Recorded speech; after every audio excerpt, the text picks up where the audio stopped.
Hello दोस्तों, नमस्कार। कैसे हैं आप लोग? और ठीक है। और देखिए, आज पेश करते हैं एक नई वीडियो मंटू इंफ्रा की तरफ से। और बहुत ही खूबसूरत लोकेशन का प्लाट है। और आज शुक्रवार है, आज एक रजिस्ट्री भी है, हाटा में जाना पड़ेगा गुप्ता जी का। और देखिए, उससे पहले एक वीडियो दे दें। यहाँ पे कुछ कस्टमर आए हुए हैं प्लाट को देखते हुए। और यहाँ पे देखिए चाचा जी बैठे हैं, अपना वो खेत में पानी चला रहे हैं, क्योंकि गेहूँ लगाएं, सूख जाएगा उनका। और देखिए, प्लाट दोनों पूरब और पश्चिम का रुख है, और इसमें गहरान भी कम है, आपको अच्छा फ्रंट मिलेगा। एक आप ले सकते हैं, 1 कट्ठा या आधा कट्ठा। जो रेट की बात करते हैं तो 13 लाख रुपए कट्ठे के हिसाब से ये प्लाट आपको मिलेगा।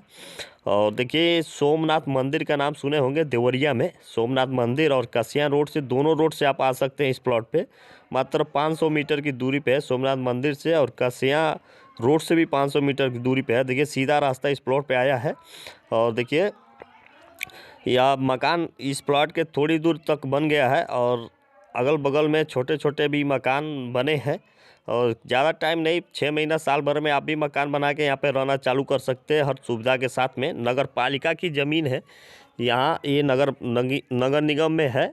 आप यहाँ पे लोन भी प्रोसेस हो जाएगा। और देखिए, यहाँ से आप कहीं भी जा सकते हैं। देवरिया सिटी में रहने पे यही फ़ायदा मिलता है कि आप अपने बच्चों का भी फ्यूचर सुधार सकते हैं। यहाँ पे अच्छे अच्छे स्कूल है। हर आदमी चाहता है कि अपना एक ज़मीन हो सिटी में, तो उनके लिए हम लेकर आए हैं सस्ते में। अच्छा प्लॉट है, ले सकते हैं। और हमारे चैनल को ज़रूर सब्सक्राइब कर दें जाते जाते, क्योंकि और प्लॉट पे आके देखिए, सारा लोकेशन समझ में आ जाएगा।